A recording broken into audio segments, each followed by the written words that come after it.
আসসালামু আলাইকুম। এজন্য এক অন্যরকম ঘটনা ঘটে গেল বাংলাদেশে। আপনারা কি কখনো শুনেছেন কোনো লাশ কখনো জেলখানায় আত্মীয়র সঙ্গে দেখা করতে যায়?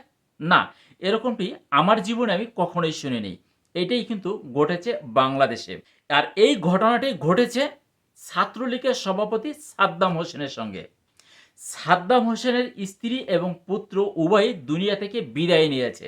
আর সেই স্ত্রী পুত্রর লাশ সাদ্দাম হোসেনের সঙ্গে শেষবারের মতন দেখা করতে চলে গেছে কোথায়? জেলখানায়। আমরা তো অতীতে শুনেছি কোনো আত্মীয় স্বজন কেউ যদি মারা যায় তাহলে জেলখানায় যদি কোনো কয়েদি থাকে তাহলে তাকে প্যারোলে মুক্তি দেয়, সে যেন এসে তার আত্মীয় স্বজনের লাশ দেখে যেতে পারে অথবা জানাজায় অংশগ্রহণ করতে পারে। ইতিমধ্যে এটাই আমরা কিন্তু অতীতে দেখে এসেছি। কিন্তু আজকের ঘটনাটা ঘটেছে ভিন্ন রকম। লাশ দেখা করতে চলে গিয়েছে সাদ্দাম হোসেনের সঙ্গে জেলখানায়। কি এক হৃদয় বিদারক ঘটনা, যা অতীতে কখনোই আমরা ঘটতে দেখিনি। এই সাদ্দাম হোসেন যখন জেলখানায় যায় তখন সে প্রথমবারের মতন জানতে পারে সে পুত্র সন্তানের বাবা হয়েছেন। আর এই সাদ্দাম হোসেনকে মুক্ত করার জন্য তার স্ত্রী যত রকমের চেষ্টা আছে সব রকমের চেষ্টা করেছেন এবং তাকে বেশ কয়েকবার জামিনও করিয়েছিলেন, কিন্তু জেলখানা থেকে তাকে মুক্ত করতে পারেননি। একের পর এক মামলায় তাকে অ্যারেস্ট দেখানো হয়েছে। অবশেষে তার স্ত্রী এবং পুত্র দুনিয়া থেকে বিদায় নিয়েছে।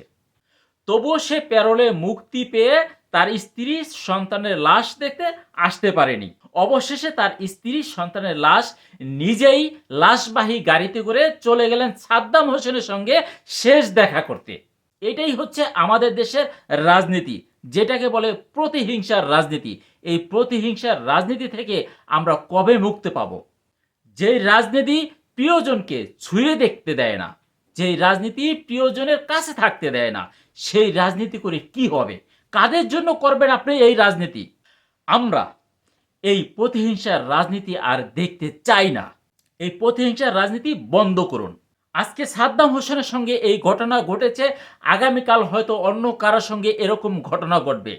এই নিউজটি প্রচার হওয়ার পরে সেই নিউজের কমেন্ট বক্সে পাবলিক কমেন্ট করতেছে, এই দিন দিন নয় আরো দিন আছে, এই দিনে টাইনে নিব, সেই দিনেরও কাছে। আল্লাহ ছাড় দেয়, ছেড়ে দেয় না, শুধু সময়ের অপেক্ষা। আল্লাহই ভালো জানে কার সঙ্গে কি ঘটবে। অতএব আসুন এই প্রতিহিংসার রাজনীতি বন্ধ করুন। আমি সকলের কাছে অনুরোধ করব, এই প্রতিহিংসার রাজনীতি বন্ধ করুন। বাংলার জনগণ প্রতিহিংসার রাজনীতি দেখতে চায় না। আমি আর কিছু বলতে পারবো না। ভিডিওটি ভালো লাগলে শেয়ার করে সবাইকে দেখার সুযোগ করে দিবেন। আর আপনাদের মতামত অবশ্যই কমেন্ট বক্সে জানিয়ে যাবেন। ধন্যবাদ সবাইকে।